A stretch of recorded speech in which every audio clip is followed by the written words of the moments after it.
right, today we are talking about the Declaration of Independence, one of our founding documents and one of the sources of the definition of the American dream. So let's look at this together. So I have my Declaration of Independence open and we're going to go through it line by line, sections of it. Okay, so starting at the top. In Congress, July 4th, 1776, so when they made their declaration. The unanimous declaration of the 13 United States of America. So we're starting out right here saying that all of us are in agreement. There's power in numbers. All 13 of the United States are unanimously behind this. And of course, they had representatives sign it. When in the course of human events, it becomes necessary, must, have to, for one people to dissolve the political bands which have connected them with another. So we're saying that when it's necessary for a group of people to break with another group of people who they had an alliance with, and to assume among the powers of earth the separate and equal station to which the laws of nature and of nature's God entitle them. So right in the first two lines, we are asserting that the United States wants to be separate from Great Britain and equal to Great Britain. It wants to be counted among the powers of the earth. So it wants to be one of the nations of the earth, separate from its founding nation or its initial nation, right? And we are bringing in support from the laws of nature and of nature's God. So we're saying it is our right by the laws of nature and nature's God. It entitles us. We are owed it. This is important because one of the original or one of the beliefs of the time was that a king had the divine right of rule. So that means that he was put on the throne by God. Nobody could argue against him, like he was God's man in that office.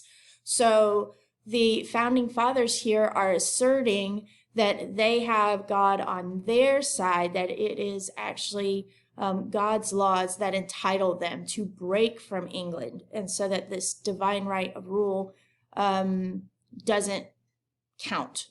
All right.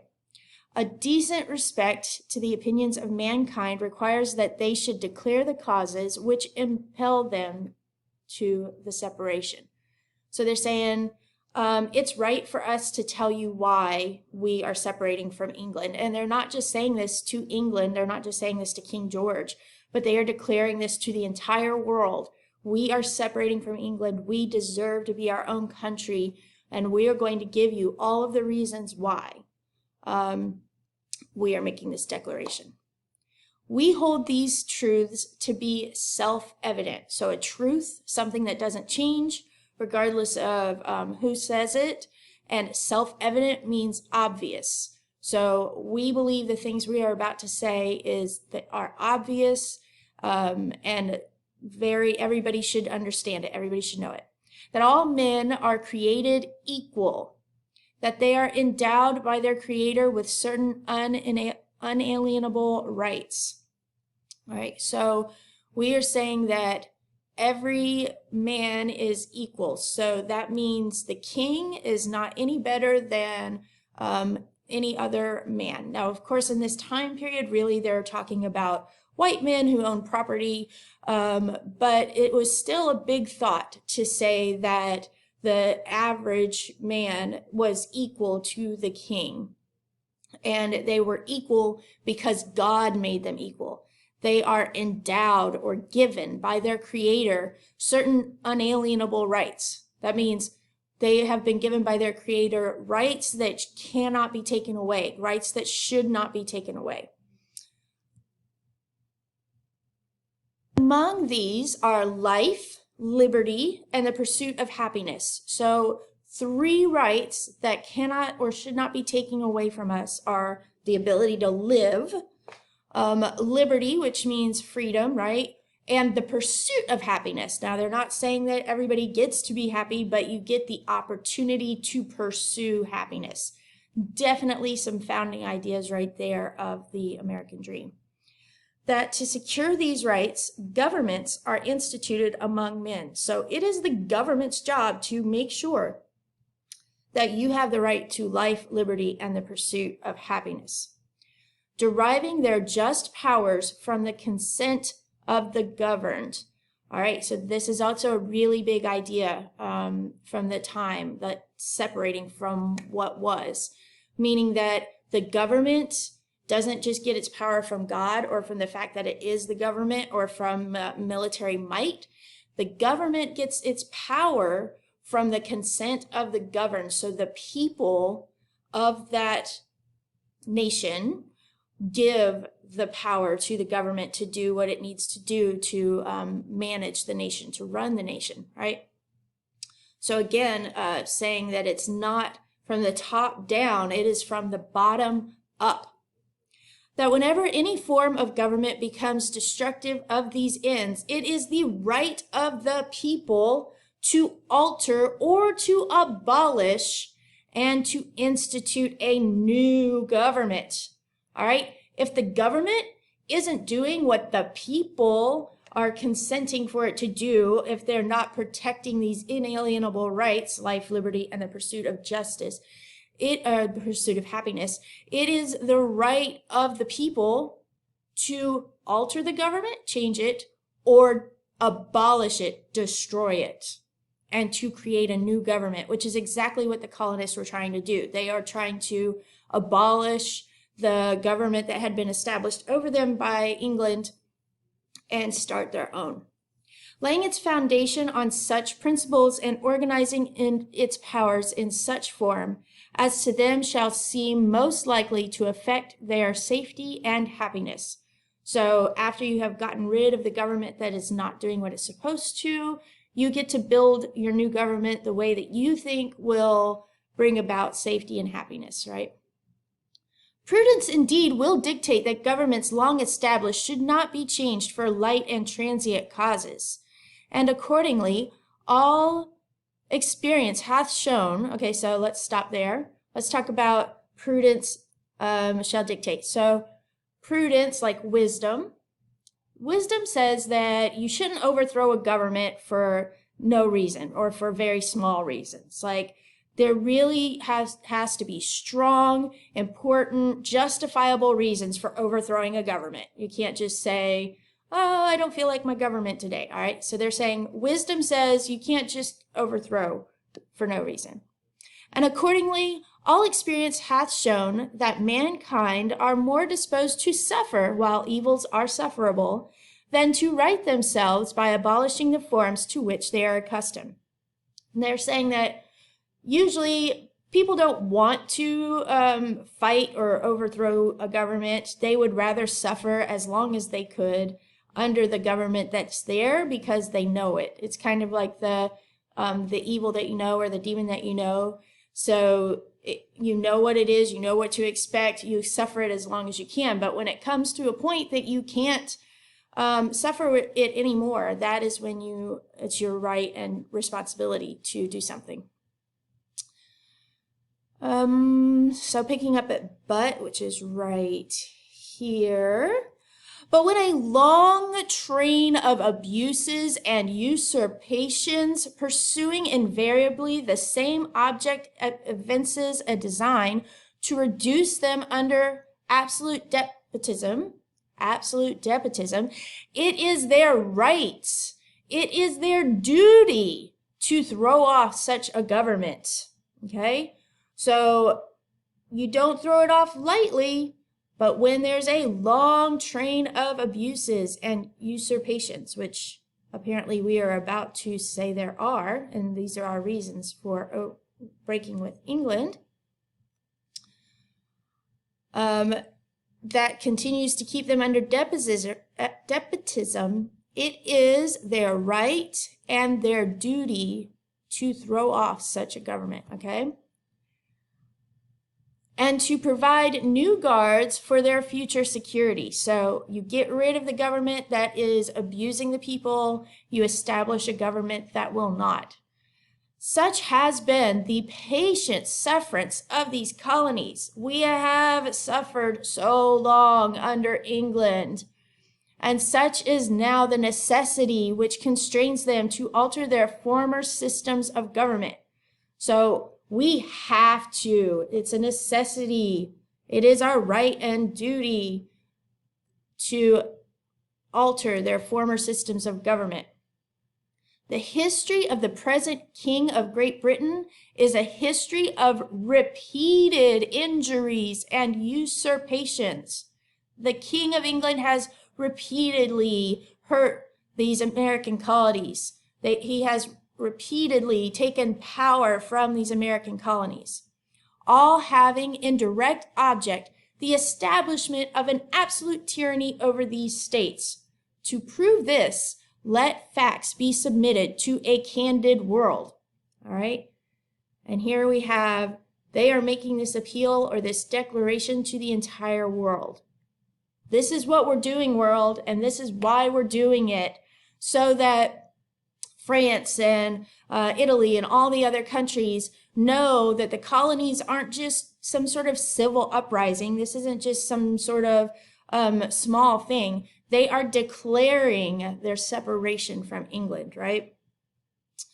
So the next section, so that's the first section, the preamble. The next section is a list of the crimes that King George III has committed against the colonies, right? So you note here it says the original document lists 27 abuses by King George towards the colonists. So they had an entire list of grievances. They went one by one of everything he had done. We are only going to list 11 of them in our reading here. So you had your preamble. Now we're going to have our list of grievances. All right. He refuses his assent to laws. All right. He will not follow the laws. He has dissolved representative houses repeatedly. So they had representatives in place, but King George repeatedly says, I'm not listening to the representative houses. The representatives can just go home. It doesn't matter. He has endeavored to prevent the population of these states, refusing to pass others to encourage their migrations hither. Now, this is an interesting grievance that they have. He's saying King George is keeping people from moving to the United States and populating, like growing the population and building the colonies. So they were upset that he wasn't allowing people to migrate to the United States. For quartering large body of troops among us. So you probably studied in history and you know that quartering means that there can be, that soldiers can be required to stay at your house, or you have to let them stay at your house. You have to give them quarter. You have to give them lodging. So the colonists are objecting to this because they have to give housing to these large numbers of troops. For protecting them, the troops, from punishment for any murders which they should commit on the inhabitants of these states. So the troops can pretty much do whatever they want, and King George isn't going to do anything about it. Can you imagine having like strange soldiers living in your house, and they can do whatever they want, and they know that they are not going to be punished for it? That's really distressing. For cutting off our trade with all parts of the world, so King George kept them from trading with other nations.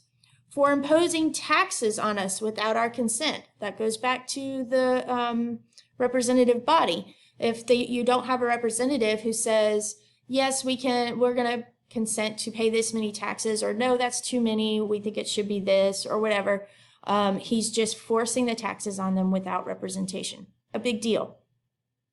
For depriving us in many cases of the benefits of trial by jury, so people are being executed or jailed without having a trial by jury. He has plundered our seas, ravaged our coasts, burned our towns, and destroyed the lives of our people. So King George, in an effort to reduce what he felt was a civil uprising, sent soldiers and has greatly destroyed parts of the colonies. He is at this time transporting large armies of foreign mercenaries to complete the works of death, desolation, and tyranny already begun. So he's sending more troops here to perpetrate more destruction. Okay, so this is the list of things that we're holding against him. He has constrained our fellow citizens taken captive on the high seas to bear arms against their country or to fall themselves by their hands. So he's taking men that they've captured and then pressed them into service into the British Army and forced them to fight against the American colonies. Pretty rough stuff. He has excited domestic insurrections among us. So he's caused riots in the colonies and has endeavored to bring on the inhabitants of our frontiers the merciless Indian savages. So King George III has stirred up the Native Americans to be angry against the colonists and made them attack the colonists. Okay, so that's the second section of the Declaration of Independence, just a part of it. It's 11 out of the 27.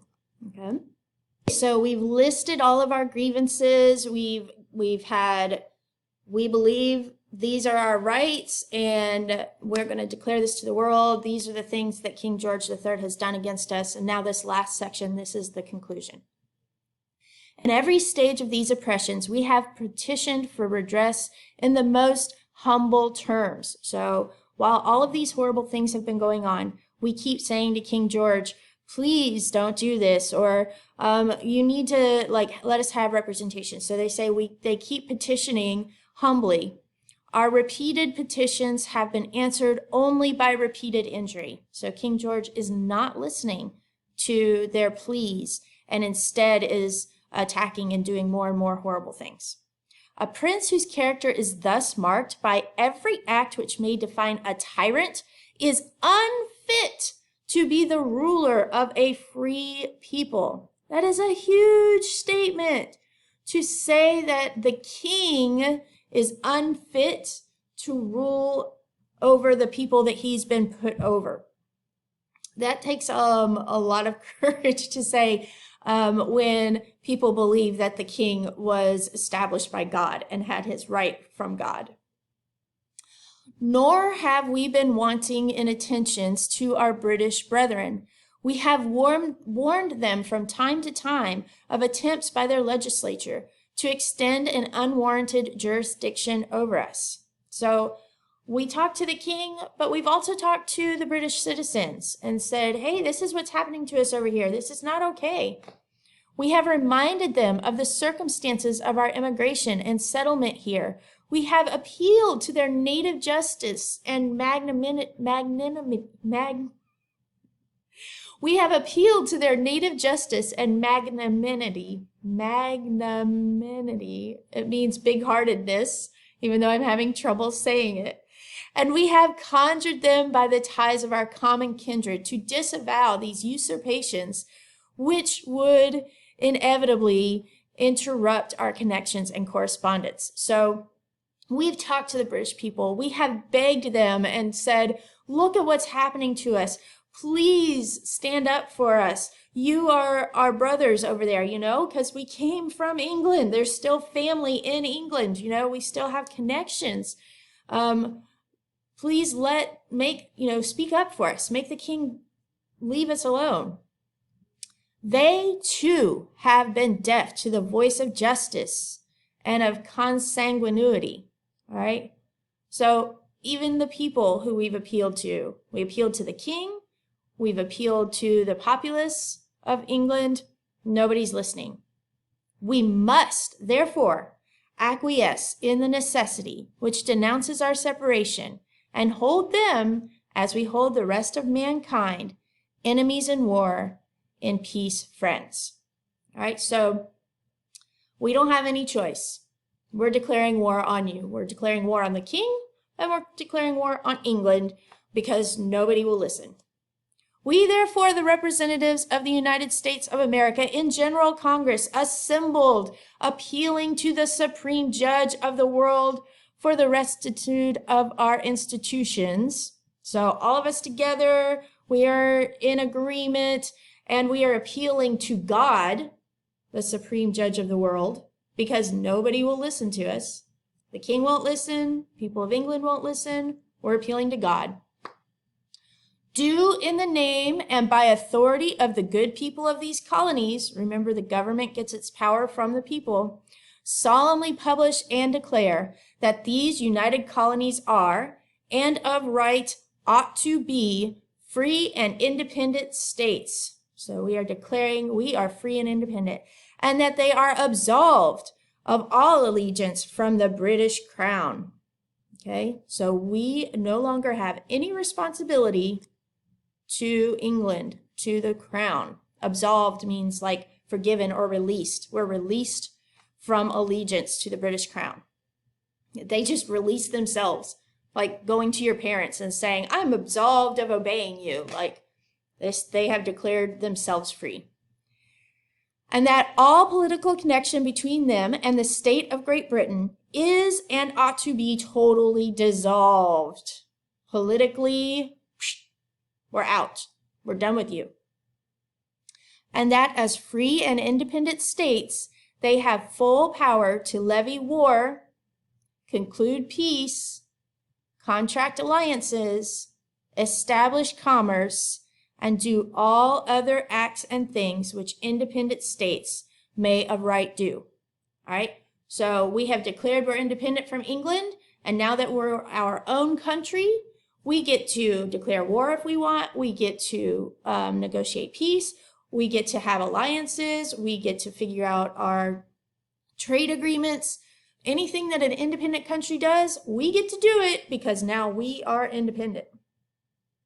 And for the support of this declaration, with a firm reliance on the protection of divine providence, we mutually pledge to each other our lives, our fortune, and our sacred honor. All right. So to make sure that this Declaration of Independence happens, or in support of making it happen, making it real, first of all, we're relying on the protection of divine providence. That means we are counting on God to protect us. We are relying on God to protect us because we have shown our grievances, we have declared our rights, and now He will help us. And we mutually pledge to each other our lives, our fortune, and our sacred honor. So all of the men who have declared this together and the colonists who are represented are willing to put in their life to fight, their money, and their honor to make this declaration become truth, make this independent truth. So that is the Declaration of Independence, as much as we are going to read of it, because I did, took out some, like I said. So consider how this connects to having access to the American dream, or maybe you can use it in your introduction for defining the American dream, and make sure you include it on your spreadsheet. Thank you.